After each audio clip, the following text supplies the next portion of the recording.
I married a prince. I believed he was my rescue. By 1930, I was locked in a sanatorium outside Berlin, diagnosed with paranoid schizophrenia, while my husband lived openly on the French Riviera with another woman. He never came for me. He never fought for me. My daughters married without their mother there. I was born deaf inside Windsor Castle in 1885, and the silence I had carried from birth became the silence of my whole life. Before the asylum, before the betrayal, there was one moment at a coronation that made me believe love could save a girl no one had ever truly heard. I was born in Windsor Castle on a cold day in February 1885. My mother said the snow fell in thick silence that morning, as if the world itself was holding its breath. I was the first child, a princess by birth, but from the very beginning there was something different about me. They realized I could not hear. Not the bells in the chapel, not the laughter of the maids, not even my own mother's lullabies. The doctors called it congenital deafness. My family called it a misfortune, but no one ever said so out loud. In the nursery, I watched lips move and faces change shape, and I learned to follow the world by sight instead of sound. English, German, French. I read them all from mouths and eyes, catching meaning like a bird pecking crumbs under the table. The palace was always full of voices, but to me, it felt like living behind glass. My father's footsteps echoed on marble floors. My mother's hand pressed gently to my cheek when she wanted my attention. I became an expert in patience and in watching. My siblings played in the corridors, their shrieks lost to me, and I would sit beside them, smiling, pretending I belonged to their noise. Photographs from those years show a serious little girl, always looking, never quite inside the circle. Queen Victoria was present at my baptism, a small, wrinkled figure smelling of lavender and starch. She looked at me as if searching for a sign. Would I be clever? Would I be useful? Would I be loved? From the start, I understood that to be heard in my family, I would have to work twice as hard. Silence settled over me like a second skin. It was not just a lack of sound. It was a hunger for touch, for closeness, for someone who would see past the quiet and reach for me. That longing shaped everything I became, long before I ever glimpsed a prince across a crowded room. The world was bright with banners and restless with expectation the morning of King Edward's coronation. I remember the press of velvet and feathers, the endless shimmer of medals and orders, and the hush that fell as the doors of Westminster Abbey swung open. I stood among the royal families, my hands folded, my eyes searching faces for meaning, as I always did. The air was thick with incense and sweat, and all around me, lips moved in silent prayers and nervous greetings. That was the first time I saw Andrew. He was standing across the aisle, a young officer in a Greek naval uniform, his posture proud but his eyes soft, almost uncertain. I caught him watching me, not just glancing, but truly seeing me. It was a shock, that kind of attention. I was used to being overlooked, to living in a world where I was present, but never quite part of the music. But in that crowded, glittering space, his gaze found mine and settled there, steady and curious. He smiled. I remember the way his mouth moved, the words I could not hear but understood anyway. Later, someone told me he had asked about me, the deaf princess from Battenberg. I felt a flush of hope, something fragile and bright. For a moment, I let myself imagine what it might be like to be chosen, not in pity or out of duty, but because someone wanted me, exactly as I was. That day, the gold and crimson of the abbey faded into the background. All I could see was Andrew and the possibility he offered, that my silence might be met with kindness, that my watchfulness might finally be answered by someone reaching back. I left the abbey with my heart pounding, carrying a secret wish I hardly dared to name. That was the first time I let myself believe rescue might be possible.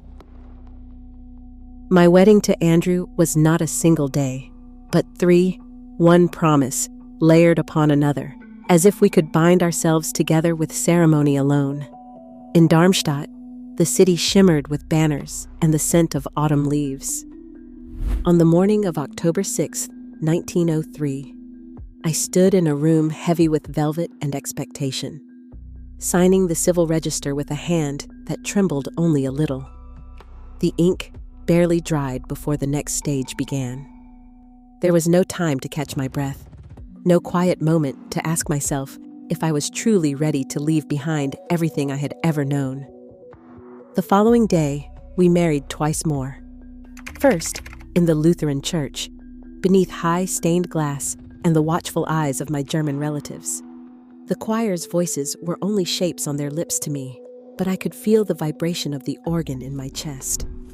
I watched Andrew's mouth as he spoke his vows, and I answered in kind, hoping my words would reach him as truly as his had reached me that day in the abbey. Then, in the Greek Orthodox chapel, I was crowned with a wreath of orange blossoms, the ancient prayers swirling around us in a language I could not hear, but tried to understand. The room was thick with incense and the weight of tradition. I remember the Archbishop's hand, cool and steady on my head, and the way Andrew squeezed my fingers when he thought no one was looking. 3 ceremonies, 3 attempts to unite 2 worlds, his and mine, east and west, faith and reason, silence and sound. The guest lists read like a map of Europe. Kings and queens, uncles and cousins, all gathered to witness the alliance. Gifts piled up in the palace halls, silver, porcelain, a diamond tiara I would rarely wear. My mother wept quietly behind her fan. Andrew's father clapped him on the back with pride. For a moment, I believed in the fairy tale.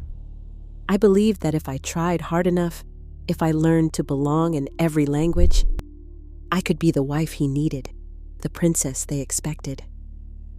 I wrote to my mother that night, telling her I felt the promise of a new life. I told her I was not afraid. But the truth is, I was afraid.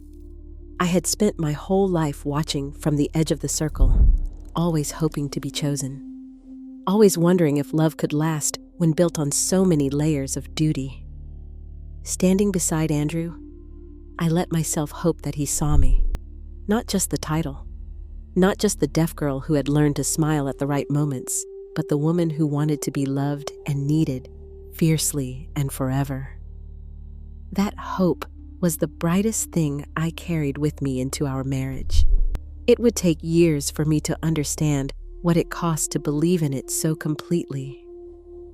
In those first years, the palace in Athens felt impossibly large, but I filled its rooms with the noise of children.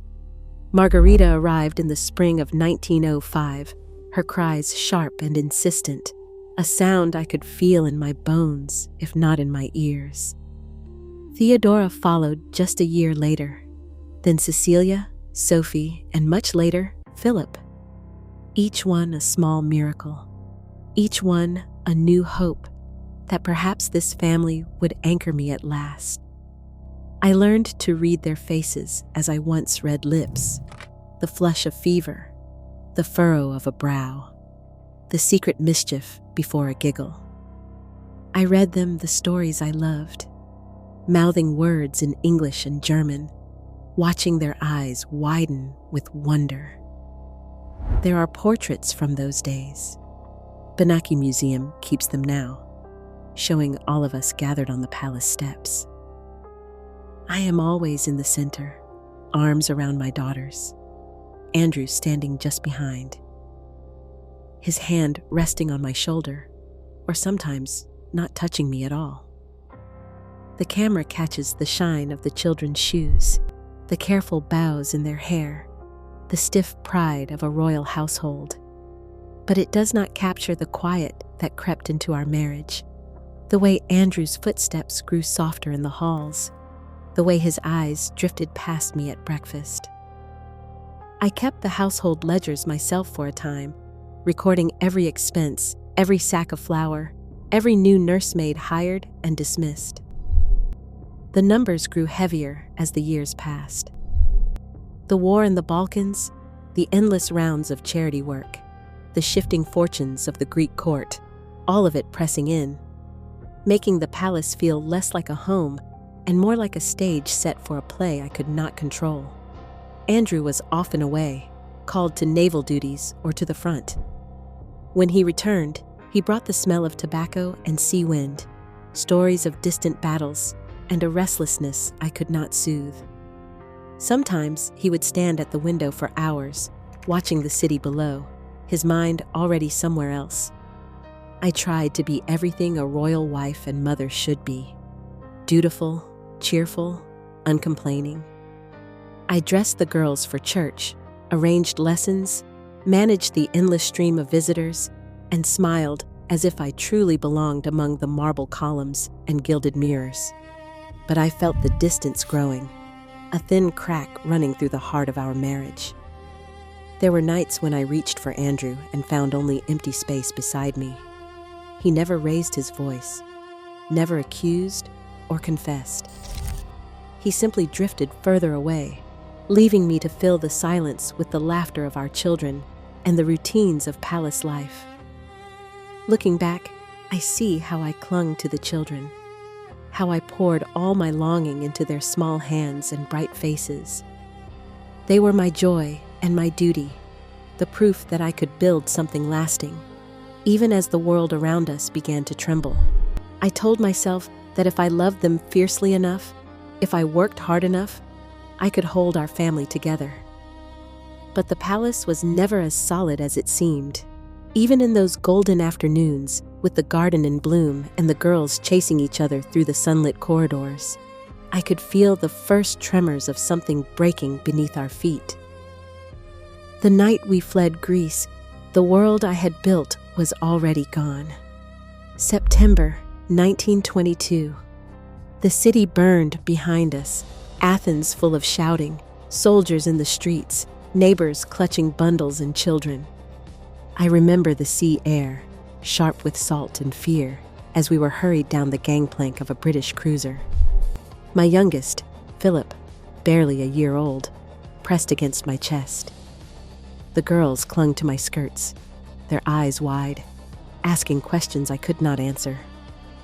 Andrew moved like a shadow beside me, silent, unreadable. The officers spoke in clipped voices, their mouths tight with urgency. I caught the words evacuation, revolution, death sentence. The monarchy had fallen overnight. Andrew had been arrested, accused, and nearly executed, his only crime being a prince in the wrong uniform. British diplomats intervened, but the cost was exile. Our home, our country, swept away in a single week. We left with what we could carry. The rest, the silver, the dresses, the toys, the ledgers I had so carefully kept, were lost to the mobs or locked behind palace doors we would never open again. On deck, I wrapped the children in blankets and tried to shield them from the wind. The sea was black and endless, the ship's engines a steady thrum beneath our feet. I watched the coastline shrink, the lights of Athens flickering and then vanishing. I wondered if I would ever see Greece again. The Foreign Office men handed us travel papers, stamped with strange cities, Cebu and Paris, places I had never imagined living. Their faces were polite but distant, as if they were already thinking of the next crisis. I felt stripped bare, a royal title without a country, a wife with no power to protect her family. Andrew stood apart, staring at the horizon. He did not reach for me. He did not speak. I wanted to ask him what would become of us, but the words caught in my throat. I held the children tighter and tried to be brave for them. That night, As the ship rocked in the open water, I lay awake, listening to their breathing. I thought of the palace gardens, the laughter of my daughters, the soundless world I had made my own. I wondered if love could survive this kind of loss. I wondered if Andrew and I would ever find our way back to each other, or if we had both been set adrift for good.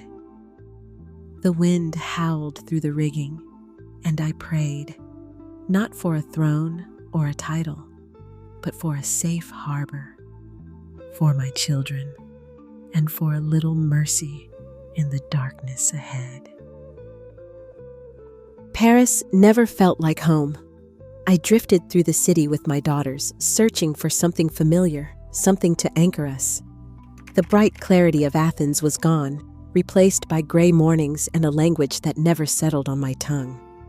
Andrew disappeared into his own world, slipping from cafe to cafe, while I clung to the few things that still belonged to me. At night, when the girls slept, I would kneel by the window and pray, not the formal prayers of my childhood, but words shaped by longing and fear. I set out the icons I had carried from Greece, a silver virgin, a wooden cross, reminders of a life that felt impossibly distant. My mother wrote from England, urging me to return to the familiar rituals of the Anglican Church. But I found no comfort there.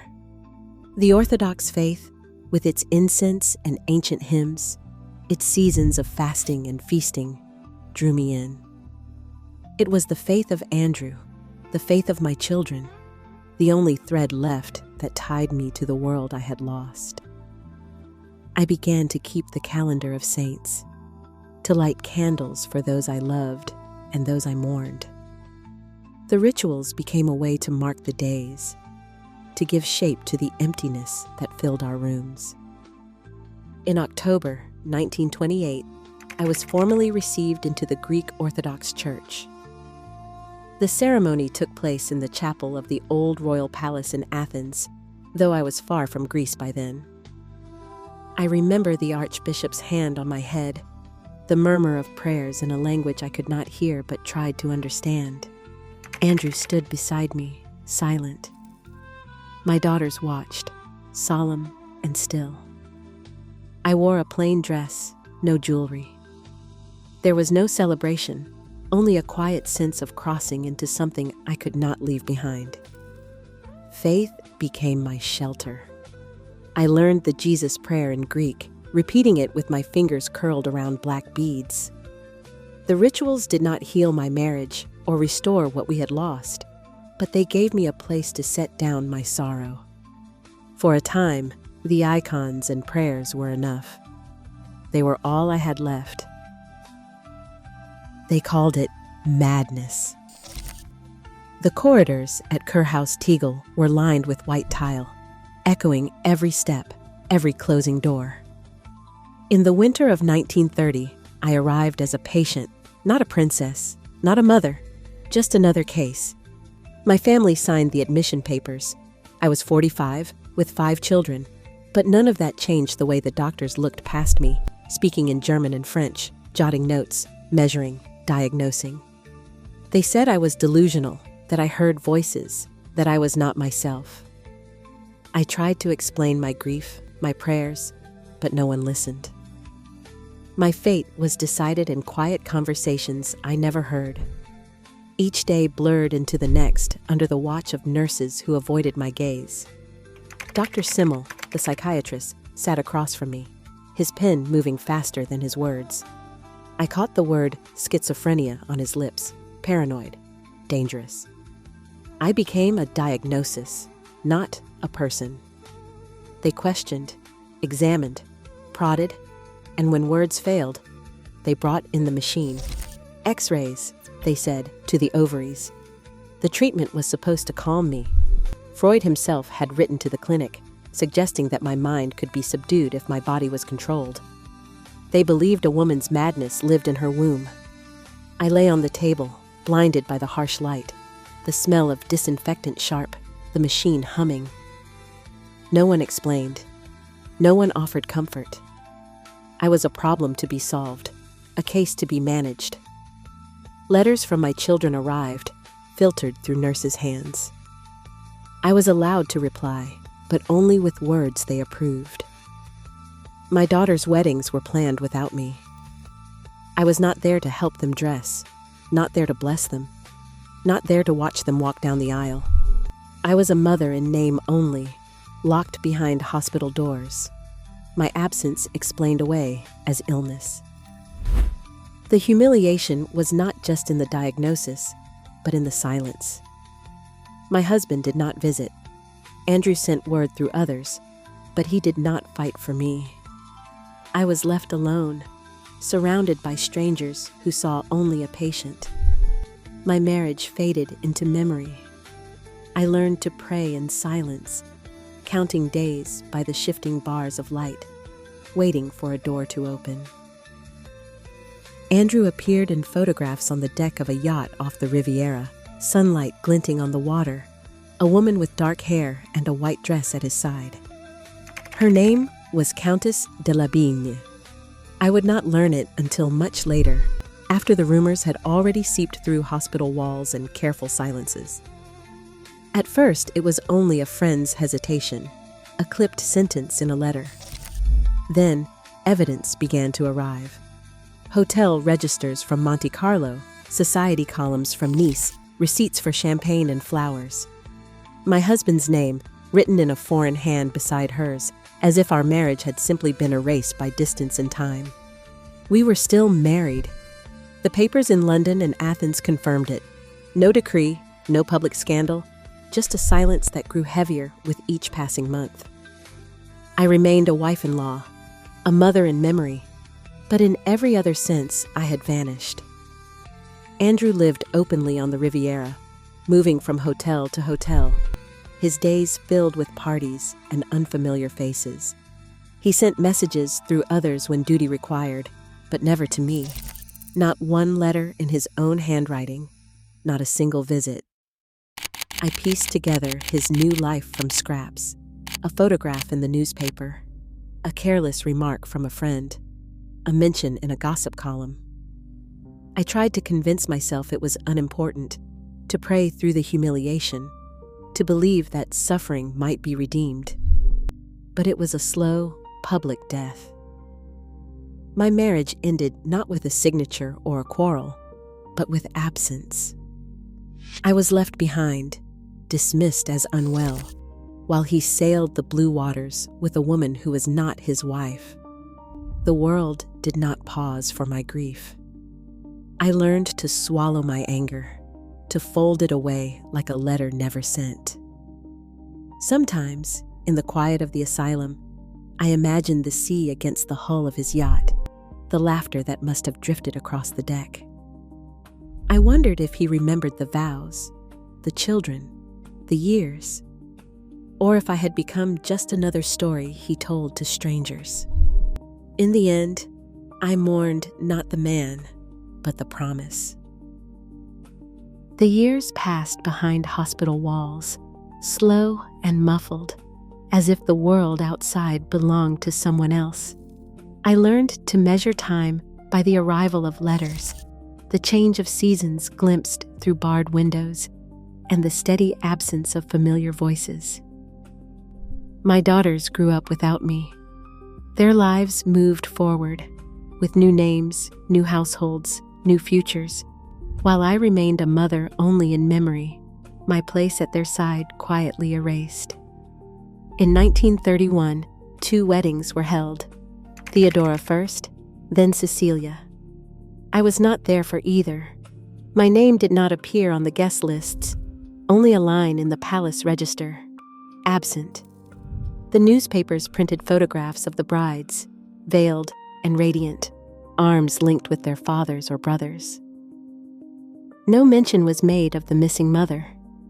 The columns spoke, instead of royal splendor, of the lineage carried on, of the future. I studied those reports in the silence of my room, tracing the grainy images with my finger, trying to imagine the sound of their laughter, the hush before the vows. I wondered if my daughters looked for me among the crowd. or if they had already learned to stop expecting me. The doctors explained that travel was impossible. My health, they said, was too fragile. I was told to rest, to trust their judgment, to accept that my absence was necessary. I wrote letters, carefully worded, reviewed by nurses, wishing my girls happiness, blessing them from afar. I tried to fill those pages with all the love I could not give in person, but paper is cold comfort. The ache of not helping them dress, not smoothing their hair, not holding their hands as they stepped into adulthood, settled in my bones and never left. Sometimes I imagined the empty seat left for me in the church, a silent accusation among the flowers and music. The world moved on, as it always does, and I remained a shadow. My motherhood reduced to a rumor, my love a private wound. In the years that followed, I would miss more than just ceremonies. I missed the small things, the scent of their hair, the warmth of a hand in mine, the soundless comfort of being needed.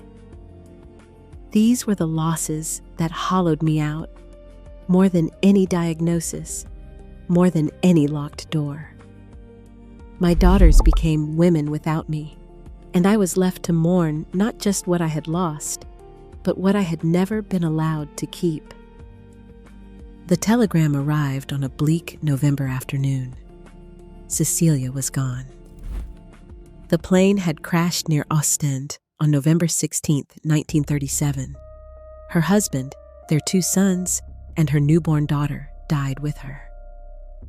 In that moment, the world shrank to a single, unbearable ache.